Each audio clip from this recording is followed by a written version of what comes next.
Hello mayam ngashidi weather se khara phare ngarang sugiba nong duga ngarang lai thadaba numita sugiba nong do kari gi nong no khngde akta kamaina lakna tawino ngashidi nusa se sadro mare aigi lei singsa mayam loi sire kaim hanna yengbidrabanina ko amtang sindoke tapka se khanba sangdre mayam lakpase haidi khutta hisab tawraga dum leireba thabak singse yamangina amada muksat amada mu thongram naidre amatai lei singse yumda phadana leiraga yengbai duni ado mayam ai sai ki breakfast hogaina changai ni tan hogaina kwa mami se kuire tan sada bai leita baduga lakpaga puja manung dusu thabak sillabanina mathong maram naidre amta तो मामी की चाह ना पीरे चाह थकपदी मामी से खोई मानाद्रे को मांगन ना कुटपदी ना गन्ना थकनिंगे चाह से खोई पुनबंगमद्रे एगी रूम से जे मैम एगी रूम से ना तौरीबो अवस्था से पूजा लोइबा नोंगालकपगी को सिंगरांग दिया पपा लाई थादबा चलुबगी फी सिंगदुनी पुरा आबिरना चूदना नोंगना चोटना लोइरा फीने बदुना तोंगाना थम्मे माइ से फी अतैगा पुनसनदरेबा अदुगा एगी सेटसिसु चोले आबिरसु चूरे को यादरे एगी सेजुना थादरगा थम्मबनी तोंगाना फी अतैगा पुनसनदरे सिसु चोली चोली तौबा ओइरेबा दुदुना अदु अखोइगी रूम से मैम हुरानबगा संगमगा को पोथी फंगदना आनमारी दे पोट लोइ चिंगथरगा रूम दो पुरा संदोमबे फिबम दुनी ओइरिसे एगी ब्लाउज थमनबा बैग नि को सिसिना दुगैदी सेट थमनबा मुगागी अमा वांगै थमनबा अमा दुमाइनगी नेबसी लोइ चिंगथरगना फी सिंगसे फकम थारगा नुमित मंगानी से मामी गईगा से दुम मानदोपता दियाई मथुंदा उंगना लैरेबा को जुमदा हन्ना येंद्रेबा दुना दुम हौजिक की सेटलगा लोइरे हाइना दुम दुमाइना ओइबदो अदुदो ओइरेबा रूम लोइसनबा मामी की रूम सु सेम नि को समाइ तविसे मामी की रूम द सिनमु दिया की खतंग तनी दिया पापा गा इगा गनी बा तो मामी रूम दना दिया गा मामी गा की फीना यामे अयाम्बा तो सोंग मेकअप की पोचै गा से संदोगा मखा थी फंग मुंगनाबा अफंग अफंग पाइबदो अदुने बा तविसे दुम लोइसनदना को तविसे ड्रेसिंग ममांग से सि मैम से लोइसलक्तोइने हौजिक फाइनली समाइना लोइसनना लोइरे को हौजिक इसा से रूम से चाइरगा मैम वखल से पुंलांग लांग बनेबा मथोंग मरम नाइदा बनेबा हौजिक त दुम शांति होइरे ट्रॉली का सिदि लोइसनद्रे पूरा मुक चत्रो बनिना चत्पा मतम मु यौरे ए हौजिक त इंगे हाइसनि मैम कमाइना चाइरमी फिबम दो सि लोइसलकपदसु इसा से फिबम ममदि लोइरेदा वारे दुम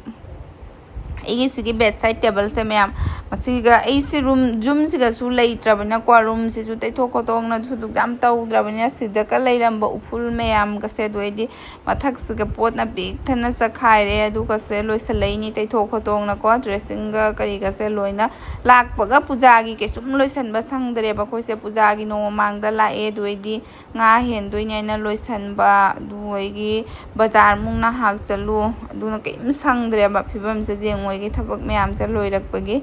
सासे फिबम अमा थीरे हंदक से पूजा लोइरकपगी वाबगा को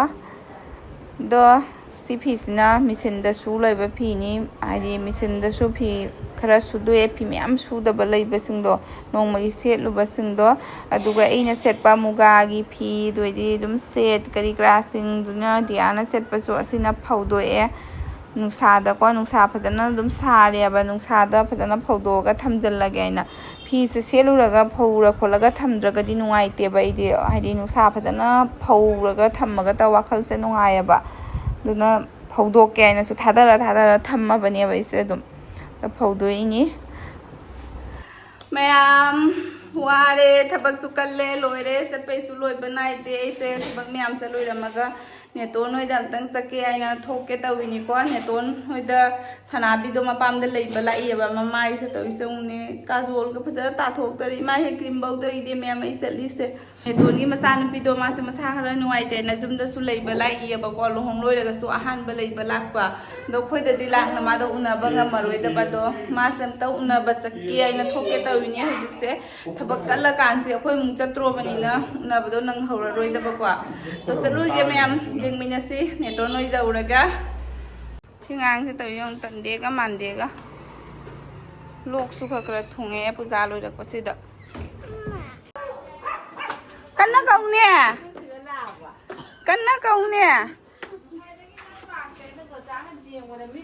กันนักเอากลางจะลอยรำเมให้เบนุเซ่เพื่อนอะไรเที่ยงไงก็ทุกนอนรถฉันลอยแล้วก็สวยบุญทองตัวไงมันนำจะตาไปสักลาเนี่ยสุดจะตัวบุกนี้เฮ้ยฮาวระบะสาวระฮาวระบะสาวทำสักพัจจามาบัติรมาบะฮะสาวพัจจามาบัติรมาบะสาวจะไม่ยังกังมันน่ะลอยเลยหลักว่าจะสาวไม่สานดีกันอย่างนี้มีชูดอะไรเนี่ยมี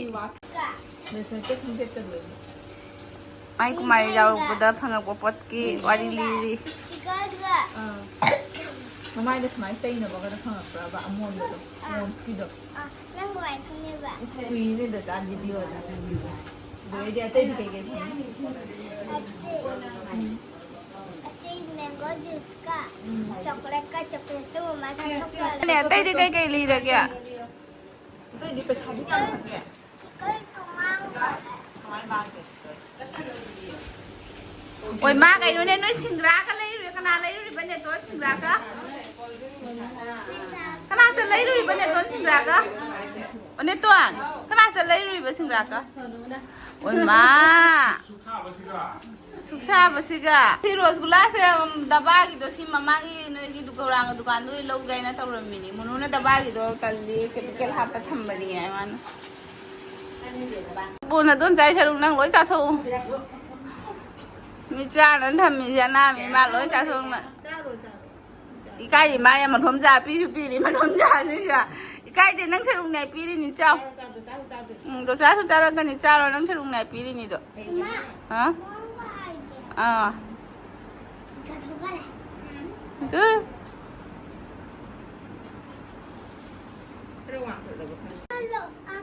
hah kayak nami mah foto kayak foto ini nanti nama tuh sudah nama mi gitu kalau netronnya hinjang happy deh gua tinggalnya habis lepas ni mau habis beli ibu lepas hidup mu kariya pura nangdo pura nangdo cala matang cakap bolak bodoh pada pang nasi hale me am hala gai gi set phawba sing dumu lawsalle duga misinda lei hoba phi sing dumu phawre nusa se dum sarabanina phi budi thunna kange misinda su kanghallabanina ado eigi blouse sing se me am makhada phakam tharaga loi phawdoi ni ko nusa amta chahan gai na haidi bag to dum makhada lei re kuina so kha kuina setna daba blouse su yaure ne duga mami na hinjang talabi taw loi thana me ko halakpada khoi lai thada nongan base nga sa na yeba ko hinjang ahau ba yam ba numit lai thada numit ta sa du ni khoi ju jam kuina nga sa rak tri do numit tu di bazar to ba phang de ba ra nonga laga oina sa re ilisa sima thonge dugai di marin kha ma ngaure ilisa gi marin kha do du ni dugai gi paluka bi ama irole ne to na su nga thong ba pirei ko ne to na pirak soibum ga nga singa thong ba pirei ba ne to na su mathen yamme aduga ise myam tawon da mo muk thoke thoklei ni chaba khotpa loiraga tawon da amtang chatlu gai na ise handa puja su ambau koi hodare aduga gi puja gi nen su ke sum lei hodare ba ko nang dare ise ni adamu guwahati da kharani ban noina leisallu bodo aduduna numi manga tarung ni mari manga ni moi dukan ka hang da bodo aduduna pharak ama ita ta de ba posei lei base online pot order to basu guwahati se ban noirabani na matam chana lak tare ba ma phau aduduna ise kano igi blouse amtang yenguge aina thoke tawini dia papa sanam na pura chatli ni sigi sari sigi ni ko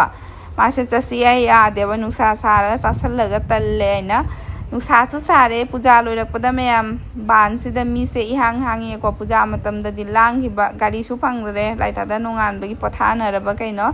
ado tuktuki ang kapang na di chatle khobani se si tawon manunga se ihang hangi se yengwa ba lahan ne gidi sigi matam se lahan aina nong matawon tho ubodo khong thara chatpham leite ba ekdam mi bhir na kok ngauraga lai ke sum leida dana ko thungma banu mitki kharaga wa bane mi bhir duga ubada ne ekdam KFC ka lai ke man bro ai bro ke se me masa khoja loi dokhina taw jalu ge man dop ta me da koi tak pagi kumari gi nongse mandopse hangage nuaitare lahane jem oi ini turung Nagai da uriba. lahane gi sandara di mandopse ba wa ne batawise ngasi di hang ye mandopse Yo da bu nang lem pa do ibo. Sambida. ai tabna lore lahane di kino tawini wa sanda matamse ga light na pungan yang ga light thali je laki puja bau than doi ni natra laki puja no mitam satoi ni secha एखोने भामुने जुमांगी जुब थाबिरमी कना थाबिरिनो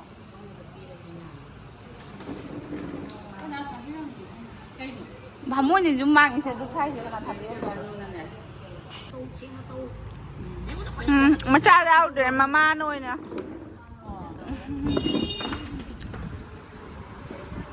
हाय दो KFC दा करी फंग गया chicken जाने मैंने chicken जाने आई दिया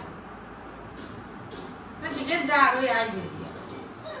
अब आई KFC जाने मिले ममांग चलगा कप्पू से कप्पा है राजी लगी गया KFC जाने फजने एक्टिंग जाओ कप्पू पापा KFC जाने अतई सुनिंगाई तो फन मन चोंगो फन मन चोंगो बा फम्मगा उरुरु लयो फम्मगा उरुरु लैना निंगाई तो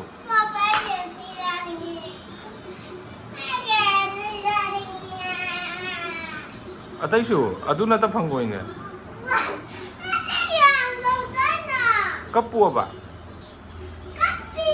मपी दी तादे मपी दी तादे फजन कप्पू खंग गाउर चिंदौ अदे दी फंगदरे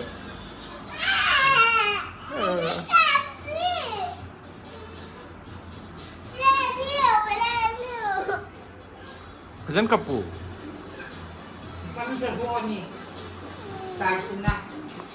aduga me amase amukamu nunghangda mamit jengba thuklei ko mamit se nungai tare bai jengge tawra sungam hengam da ba ado neton gi maya nupa sanabi gi husband do ma se eye specialist ne ba kwa da mangonda amta jengai na yengthore mamisu so ome phajana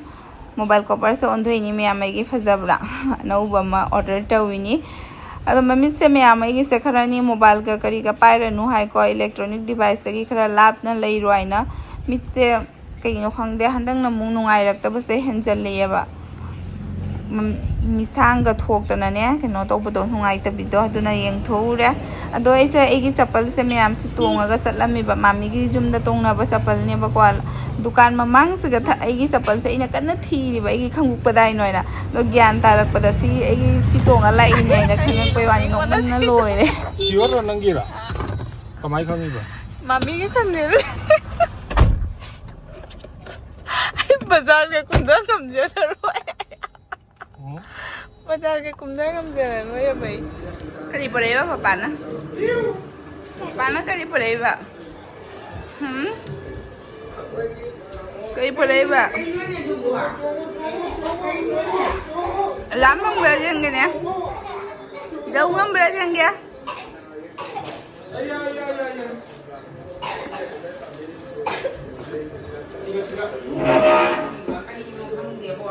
mai lo ku ba to karam ta jen lo ka dra hang de bo kha ku ire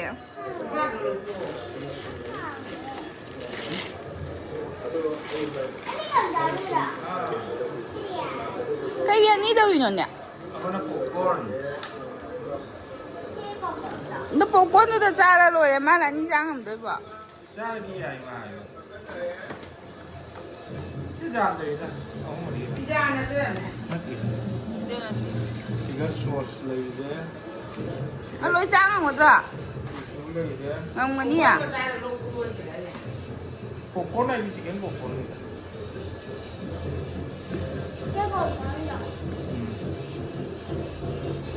Đang ra bên này bạn ra đi. Anh ra cái how lo bo ha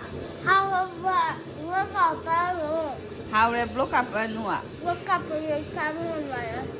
block up di jang ma rồi